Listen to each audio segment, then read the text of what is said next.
نحمده ونصلي على رسوله الكريم اما بعد فاعوذ بالله من الشيطان الرجيم بسم الله الرحمن الرحيم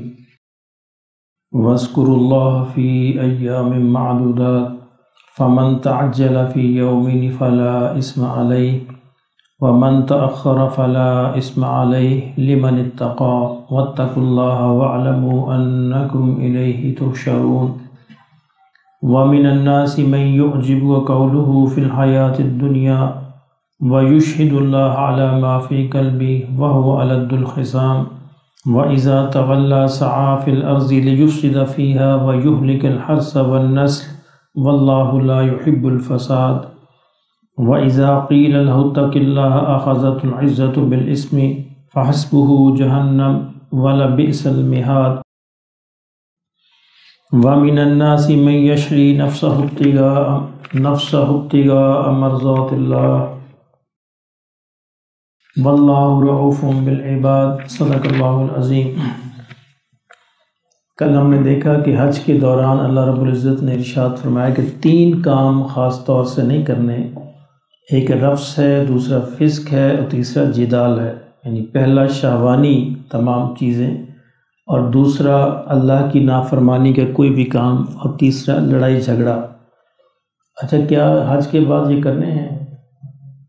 حج کے بعد کرنے ہیں یہ؟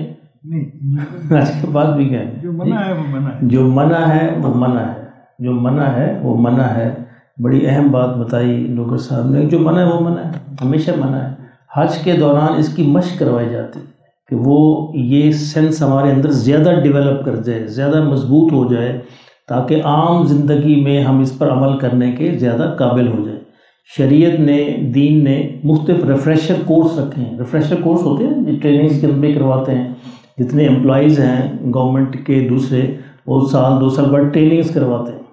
مقصد کیا ہوتا ہے کہ تو ان کا نالج جو ہے وہ ریفریش ہو جائے، مزید تازہ ہو جائے، زیادہ بہتر طریقے سے کام کر سکیں۔ تو شریعت نے روزانہ 5 دفعہ ریفریشر کورس رکھا ہے نماز کا، صحیح نا؟ مقصد کیا ہے کہ نماز کے باہر کی زندگی نماز پر آ جائے، یہ مقصد ہے نماز کا،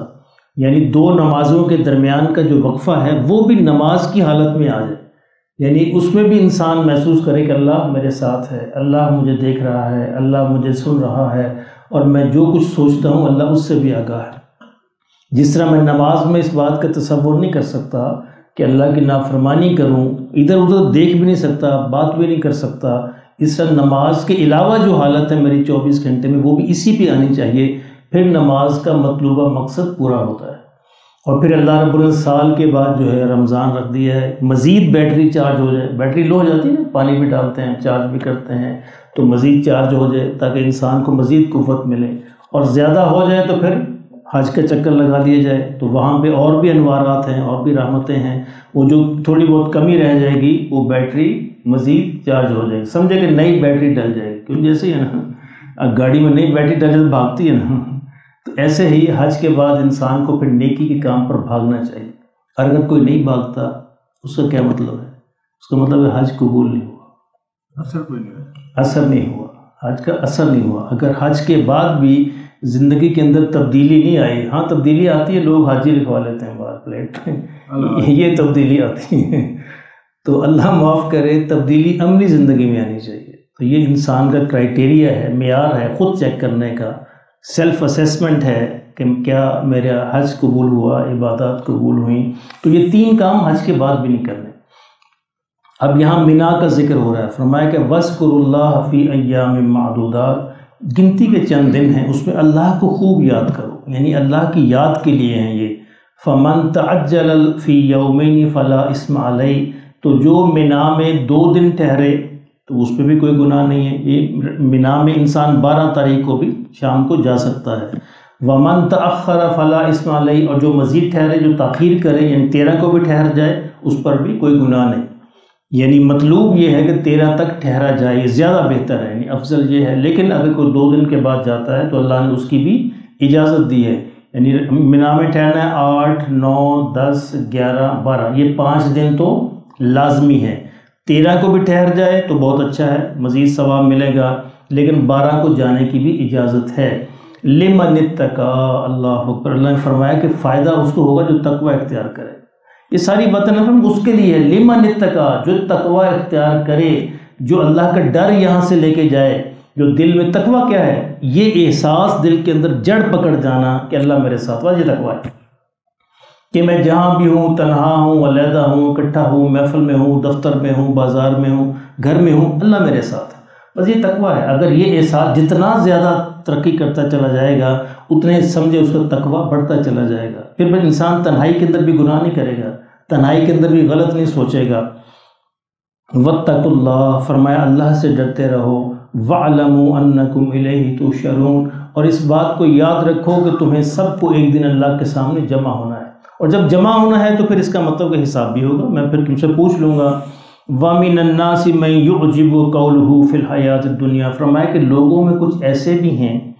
جن کی دنیا کی زندگی میں جن کی باتیں تمہیں حیرانی میں ڈال دیتی ہیں، یعنی ایسے چرب زبان ہیں، ہوتے ہیں کچھ لوگ ایسے بڑی باتیں کرتے ہیں، باتوں سے محسوس ہوتا ہے جناب ان سے بڑا متقی کوئی نہیں، یہ وقت کے جنید بغدادی یہی ہیں، لیکن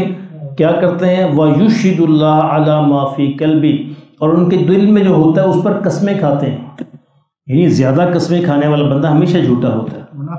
منافق ہوتا ہے۔ یہ منافق جو مدینے کے منافقین تھے یہ انہی کی بات ہو رہی ہے، وَهُوَ أَلَدُّ الْخِصَامِ، اللہ نے فرمایا لیکن ہوتا بڑا جھگڑالو ہے، سخت دشمن ہوتا ہے، جھگڑالو ہوتا ہے، یعنی اندرون خانہ اصل میں اس کی حیثیت جو اصلیت یہ ہوتی ہے، لیکن چرب زبانی سے لوگوں کو یہ ظاہر کرتا ہے کہ میں تو بڑا ہی نہ دیندار ہوں، نہ بڑا ہی نمازی ہوں، حاجی ہوں، پرہیزگار ہوں۔ فرمایا اس کی باتوں پر نہ جانا۔ وَإِذَا تَوَلَّى، اور حالت اللہ فرماتے اس کی یہ ہے، وَإِذَا تَوَلَّى، جب یہ پھرتے ہیں، یعنی نبی صلی اللہ علیہ وسلم سے یا صحابہ سے، مسلمانوں کی محفل سے پھرتے ہیں، سَعَى فِي الْأَرْضِ لِيُفْسِدَ فِيهَا، تو ان کی کوشش یہ ہوتی ہے کہ زمین میں فساد برپا ہو جائے، یعنی کوئی نہ کوئی ایسی حرکت کریں گے ان کے اندر پنجابی شرلی چھڑ دینا، یعنی کہیں نہ کہیں آگ لگ جائے، یعنی مقصد ان کا یہ ہوتا ہے، زبان سے بھی اگر کریں گے تو وہ بھی آگ لگائیں گے ہر جگہ، لیفسد فیہا، تاکہ زمین میں فساد برپا کر دیں۔ شریعت نے فساد کو قتل سے بھی زیادہ سخت گناہ قرار دیا، ان الفتنۃ اشد من القتل، اس لیے کہیں بھی انسان کو ہمیشہ اس بات سے باز رہنا چاہیے، گھروں کے اندر بھی، گھر سے باہر بھی، کہ میری کسی بات سے فساد نہ پیدا ہو، میری کسی بات سے شر نہ پیدا ہو جائے، میری کسی بات میں دو آدمیوں میں لڑائی جھگڑا نفرت نہ پیدا ہو جائے، تو انسان ہمیشہ انشاءاللہ بچا رہے گا۔ وَيُهْلِكَ الْحَرْثَ وَالنَّسْلَ، فرمایا ان کی کوشش یہ ہوتی ہے کہ کھیتیاں برباد ہوں، نسلیں برباد ہوں، انسان برباد ہوں۔ وَاللَّهُ لَا يُحِبُّ الْفَسَادَ، فرمایا کہ اللہ فساد کو پسند نہیں کرتا، اللہ اس بات کو، کوئی بھی ایسا عمل جو فساد کی طرف لے جائے وہ فسادی ہے، تو اللہ اس کو پسند نہیں کرتا۔ وَإِذَا قِيلَ لَهُ اتَّقِ اللَّهَ، اور جب ان سے یہ کہا جاتا ہے کہ بھی اللہ سے ڈرو، اللہ کا تقوی اختیار کرو، أَخَذَتْ الْعِزَّةُ بِالْإِثْمِ، فرمایا ان کی جھوٹی عزتیں جو ہیں نا، جھوٹی ناک آپ سمجھ لیں اپنی زبان، میرا ناک نہیں رہتا، ان کی جھوٹی عزتیں ان کو گناہ پر ابھار دیتی، یہ گناہ کے اندر اور آگے بڑھ جاتا ہے۔ فَحَسْبُهُ جَهَنَّمْ، اللہ نے فرمایا پھر اس کے لیے جہنم ہی کافی ہے، جہنم بھی اس کا پیٹ بھرے گی۔ وَلَبِئْسَ الْمِہَادُ، اور یقیناً وہ بہت ہی برا ٹھکانہ ہے۔ وَمِنَ النَّاسِ مَن يَشْرِي، اور اس کے بالمقابل ایک یہ گروہ ہے، اس کے بالمقابل ایک گروہ وہ ہے، مَن يَشْرِي نَفْسَهُ ابْتِغَاءَ مَرْضَاتِ اللَّهِ، جو اللہ کی رضا خریدنے کے لیے اپنے آپ کو بھی بیچ ڈالتے ہیں، یعنی اللہ کی رضا میں اپنے آپ کو فنا کر ڈالتے ہیں، ایسا گروہ بھی ہے۔ مفسرین نے لکھا کہ یہ آیت اصل میں حضرت صہیب رومی رضی اللہ تعالیٰ عنہ کے بارے میں نازل ہوئی کہ جب سیدنا صہیب رومی رضی اللہ تعالیٰ عنہ ہجرت کرنے لگے مکہ مکرمہ سے، تو کافروں نے گھیر لیا کہ نہیں جانے دیتے تمہیں، ہم ہجرت نہیں کرنے دیتے۔ تو حضرت صہیب گھوڑے پر سوار تھے، تو انہوں نے کہا کہ دیکھو میری بات سنو، تم یہ جانتے ہو کہ میں مکہ میں سب سے بڑا اچھا تیر انداز ہوں اور میرے پاس بڑے تیر موجود ہیں، جب تک آخری تیر بھی میرے پاس موجود رہے گا میں تمہارا مقابلہ کروں گا، تمہیں جانے نہیں دوں گا، تم میں سے ہر بندہ مرے گا، اور جب تیر ختم ہو جائے گا تو میرے پاس تلوار بھی ہے، پھر میں تلوار سے مقابلہ کروں گا، اور جب وہ بھی کام نہ رہی پھر ٹھیک ہے میں شہید ہو جاؤں گا، لیکن میں جاؤں گا ضرور، تم مجھے روک نہیں سکتے۔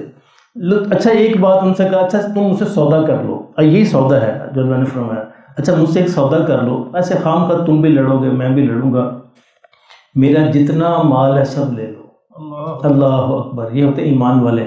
میرا جتنا مال ہے، اسباب ہے، مکان ہے، گھر بار ہے، میں تمہیں اس کا پتہ بتاتا ہوں کہاں میں نے مال رکھا ہوا۔ وہ سارا مکے کے اندر ہی ہے، میں ساتھ نہیں لے کے جا رہا۔ آؤ میں تمہیں پتہ بتاتا ہوں، میرے ساتھ سودا کر لو، میرا راستہ چھوڑ دو، نہ لڑائی کرو، کچھ بھی نہ کرو، مال لے لو۔ ان کا جی ٹھیک ہے۔